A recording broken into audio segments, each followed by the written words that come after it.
TJ! TJ, sandali lang. TJ! What? Sorry. Sorry, Han. Sorry, I didn't mean that. Kasi pinangungunahan na ako eh.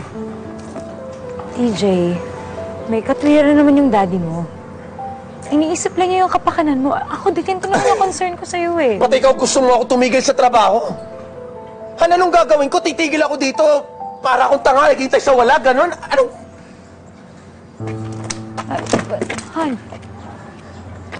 we can what? we can We spend can what? time with each other. Yun din naman sabi ng dad To mo. what end? Han, where does that get us? Sanay ako sa ganito, honey. This is my life. This is what I'm used to. I'm used to working. I'm used to doing something. I'm used to being productive. Mas gusto ko yung ginagamit ko sa utak ko sa trabaho ko, Han, kaysa iniisip ko itong sakit ko. Yun na nga yung gusto kong pag-usapan. Baka What? baka pwede tayong magpa-check up sa ibang doktor. For what, Han? For what magpapacheck up tayo, magbabayad tayo, magsasayang tayo ng pera para MRI, test, tanong kung ano-ano. To what? To tell me the same thing. What else? What else are they gonna say? What? So sinasabi mo, ganun lang. Ano, susuko na lang tayo, ganun. Anong mapapala natin kung mapagamot ako? Gagaling ba ako? Hindi naman eh. Wala nga gamot. Walang gamot, guys! It's degenerative! Walang gamot! Walang magagawa! Hopeless case! I'm a hopeless case, everybody! The sooner we understand that, the sooner we accept it, the sooner we will all be fine. So please, can I get to work? Can I work, please? Can I? I love you. I love you. I'm going to work. Bumalik ka dito! I'll see you, Han.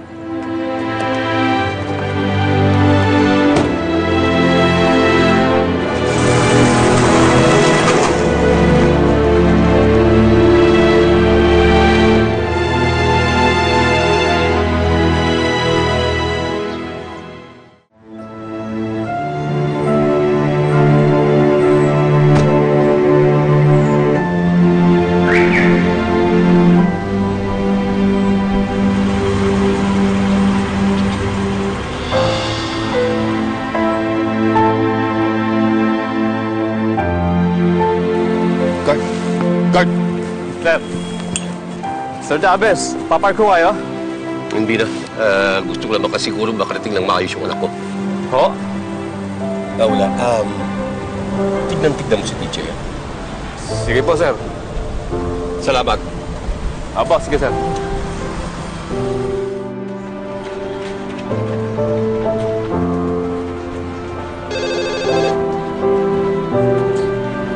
Ay, ma'am, kadarating lang po ni sir. Gusto niyo pong kausapin?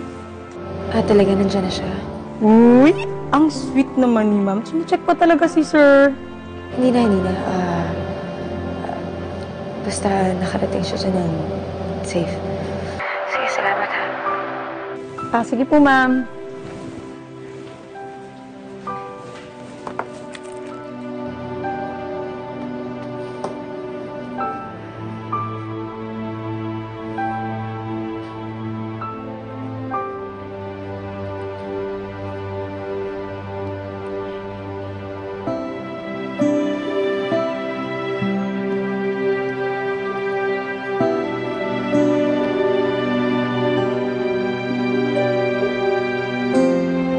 This is my life. This is what I'm used to. I'm used to working. I'm used to doing something.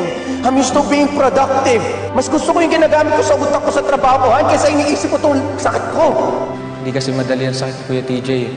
Unti-unting magpa-progress yan. Pabago-bago yung mood niya, yung ugali niya.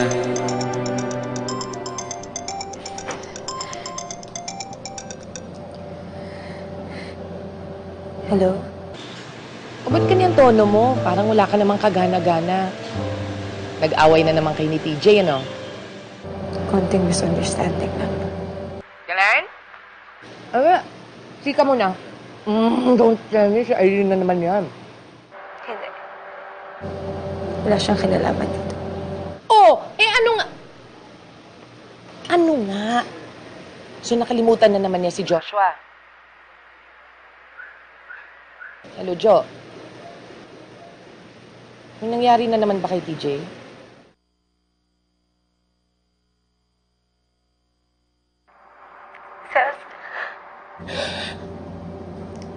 May sakit si TJ. Meron siyang Alzheimer's disease.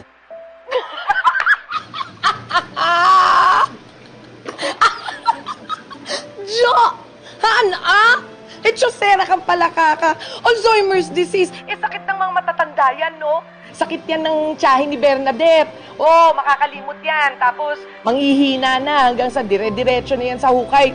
Ano ka ba? Hindi ako patola dyan sa joke mo na yan. Jo, Alzheimer's disease ka dyan. Friend, seryoso na ako. Ano mo nangyari kay DJ? Wala. Hindi, friend naman. Kailangan na. Ligo siya. Sige. Hello, Jo. Jo.